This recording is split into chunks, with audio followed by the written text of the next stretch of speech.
दोस्तों नमस्कार। हमारे YouTube चैनल में आप सभी का स्वागत है। आज की हमारी चर्चा का जो विषय है वह है सतत विकास। सतत विकास को हम सस्टेनेबल डेवलपमेंट या धारणीय विकास या संपोषणीय विकास के नाम से भी जानते हैं।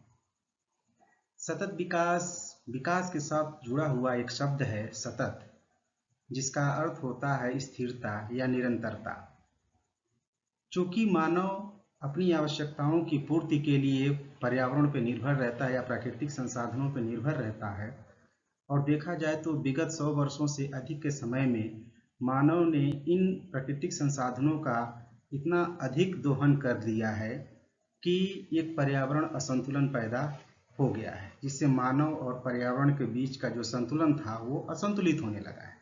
इसी असंतुलन को दूर करने का एक विचार लाया गया और कहा गया कि विकास मानव की ज़रूरत है, लेकिन इसकी रूपरेखा की कैसे तय की जाए, तो सस्टेनेबल डेवलपमेंट विचार में आया और उसको एक अवधारणा के रूप में प्रस्तुत किया गया। तो हम देखते हैं कि सतत विकास कब और इसकी अवधारणा की शुरुआत कैसे होती है। तो यह एक विकास का एक सम्यक दृष्टिकोण है जो गरीबी, पर्यावरण, असमानता, लोकतंत्र, विकास और शांति जैसे बुनियादी मानवीय सरोकारों से संबंधित है। अर्थात सतत विकास को विकास और शांति के बीच की एक महत्वपूर्ण कड़ी मानी गई। ऐसे विकास पे जोर दिया गया जो विकास मानवाधिकार को सुरक्षित रख सके, खास तौर से उन लोगों के लिए जिनका जीवन परियोजनाओं से प्रत्यक्ष और शारीरिक रूप से प्रभावित होता है। यानी कि हम जो भी प्रोजेक्ट बनाते हैं या फिर जो भी इंडस्ट्रीज स्थापित की जाती है, उसमें बड़े पैमाने पे लोगों को विस्थापित किया जाता है।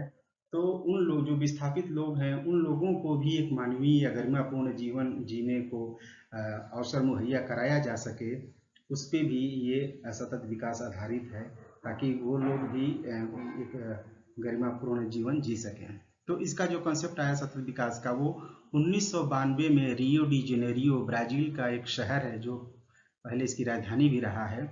वहाँ पे संयुक्त राष्ट्र सम्मेलन का एक संयुक्त राष्ट्र संघ द्वारा एक सम्मेलन आयोजित किया गया, जिसे पृथ्वी सम्मेलन भी कहा जाता है।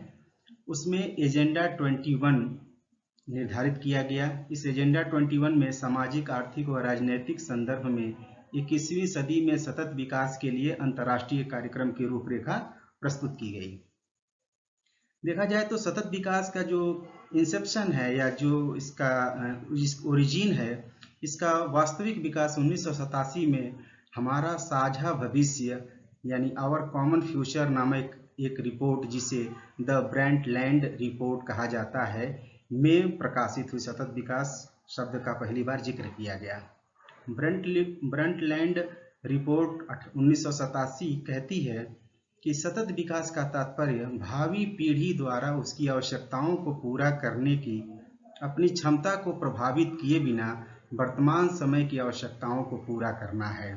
यानी कि हम एक सामान्य शब्दों में इसको कहें तो ऐसे कि प्राकृतिक संसाधनों का दोहन या उपयोग हम इस रूप में करें कि हमारी मानवीय हमारी ज़रूरतों को पूरा करते हुए वो भविष्य की ज़रूरतों को भी या आने वाली पीढ़ियों को ज़रूरतों को पूरा करने के लिए उन संसाधनों की गुणवत्ता को बरकरार रखे, या जो प्राकृतिक संसाधन है उसकी गुणवत्ता भविष्य में बनी रहे, ताकि आने वाली पीढ़ियां उसका सदुपयोग कर सकें। उसी को सतत विकास कहा जाता है।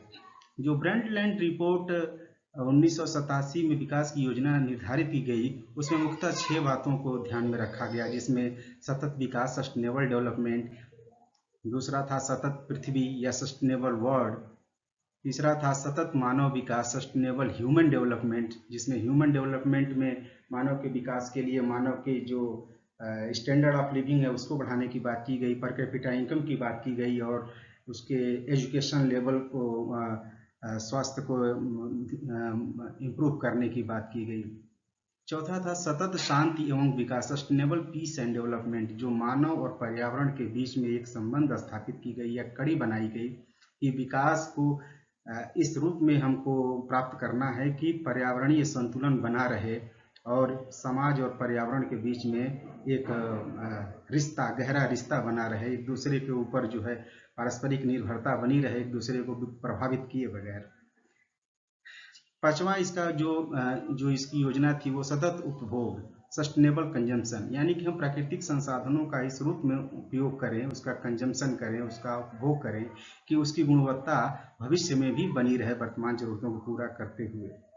और छठा था सतत टेक्नोलॉजी, सस्टेनेबल टेक्नोलॉजी, तकनीक का हम जो बेस्ट तकनीक होती हैं संसाधनों को के उपभोग के लिए, वो हमारी टेक्नोलॉजी भी उच्च क्वालिटी के या उन्नत किस्म की होनी चाहिए, जिससे समय और धन की संसाधनों की बर्बादी को रोका जा सके।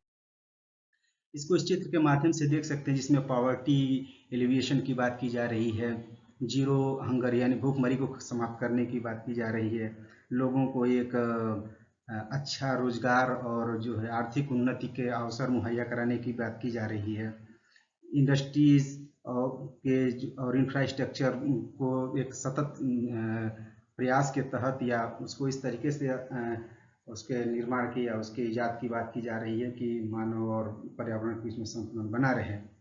फिर क्लाइमेट एक्शन की बात की जा रही है, जिसमें हम अपने क्रियाविधियों के द्वारा या अपने एक्टिविटीज़ के द्वारा जो ग्लोबल वार्मिंग या जो ग्रीन हाउस गैसेस जो एक्स्ट्रा जो इंक्रीज हो रही हैं उसको कम कर सकें या ग्लोबल वार्मिंग को कम किया जा सके।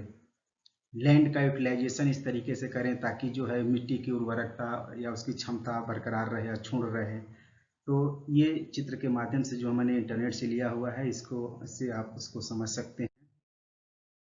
सतत विकास से संबंधित जो अंतर्राष्ट्रीय कन्वेंशन और सम्मेलन हुए हैं वो इस प्रकार हैं। मॉन्ट्रियल प्रोटोकॉल 1987 में आयोजित किया गया जो ओजोन ह्रास के संबंध में था।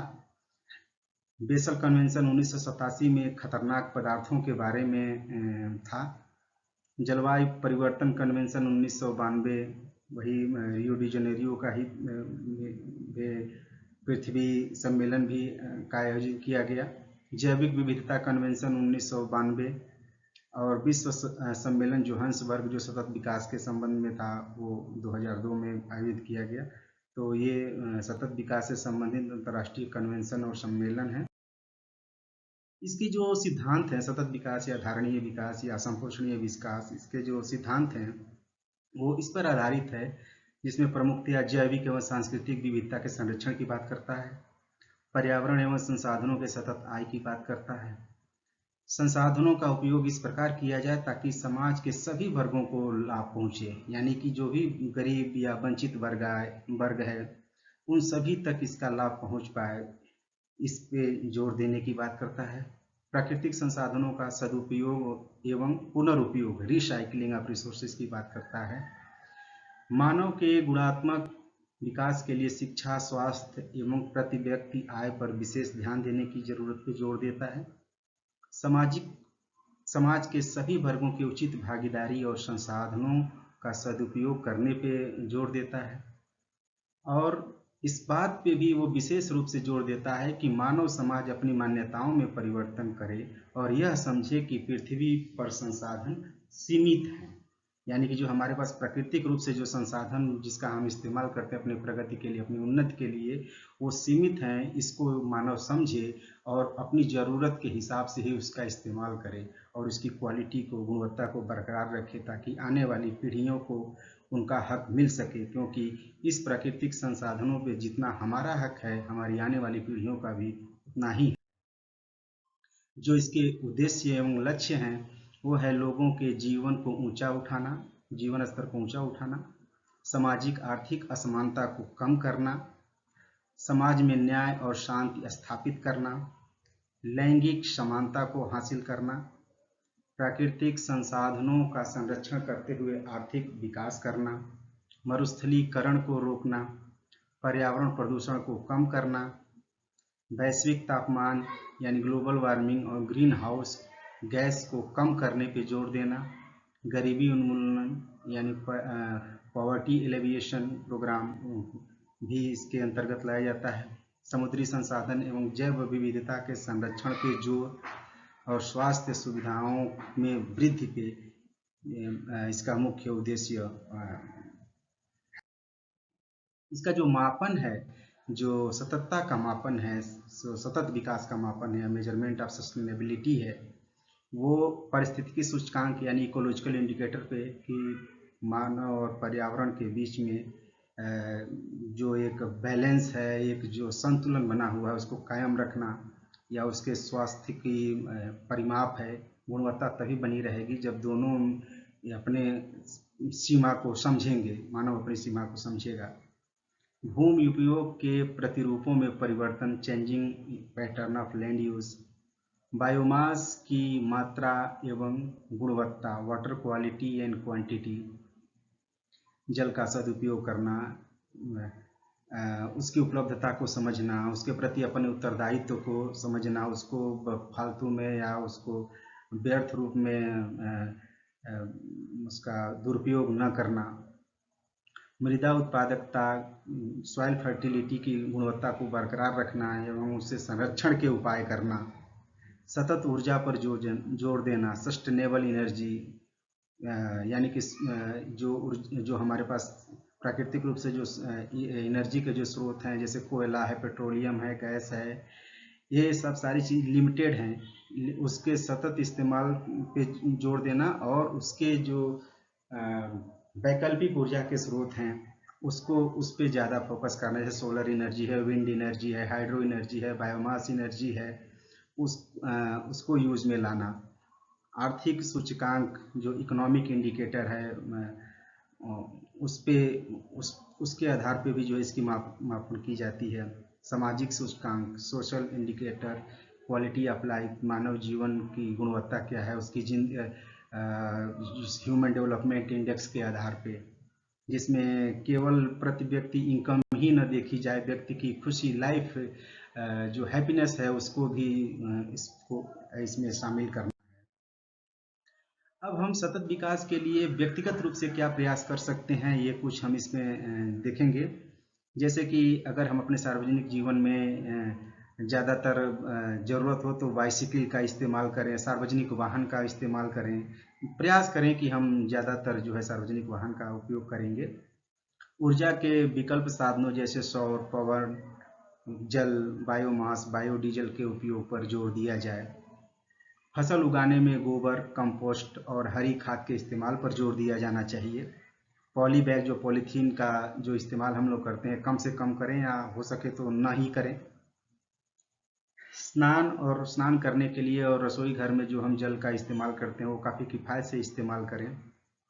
विषाक्त पदार्थों का उचित ढंग से प्रबंधन करें। समाचार पत्र, अखबार, मैगजीन, केन, बोतल, ग्लास आदि का पुनर्उपयोग करें। वृक्षारोपण पे जोर दें। साथ ही सामाजिक वानिकी जो सोशल फॉरेस्ट्री होती है, और कृषि वानिकी यानी एग्रो फॉरेस्ट्री पे भी जोर देना, इस पे भी हमारा व्यक्तिगत प्रयास होना चाहिए। जनमानस में पर्यावरण संबंधी जागरूकता बढ़ाने की बात होनी चाहिए। ध्वनि प्रदूषण को कम करना चाहिए और ज़्यादा ध्वनि प्रदूषण करने वालों का, संगठनों का बहिष्कार करना चाहिए। और हम अपने भविष्य के प्रति या परिणाम के प्रति आशावादी रहें, उत्साहित रहें, तो हम एक बेहतर भविष्य का निर्माण कर सकते हैं। आपका इस वीडियो को देखने के लिए बहुत बहुत धन्यवाद, और इसी तरीके से हमारे चैनल पर बने रहिए। इसको सब्सक्राइब कर लीजिए, शेयर करिए और लाइक करिए। आगे और भी वीडियो हम बना के डालते रहेंगे। बहुत बहुत आपका धन्यवाद।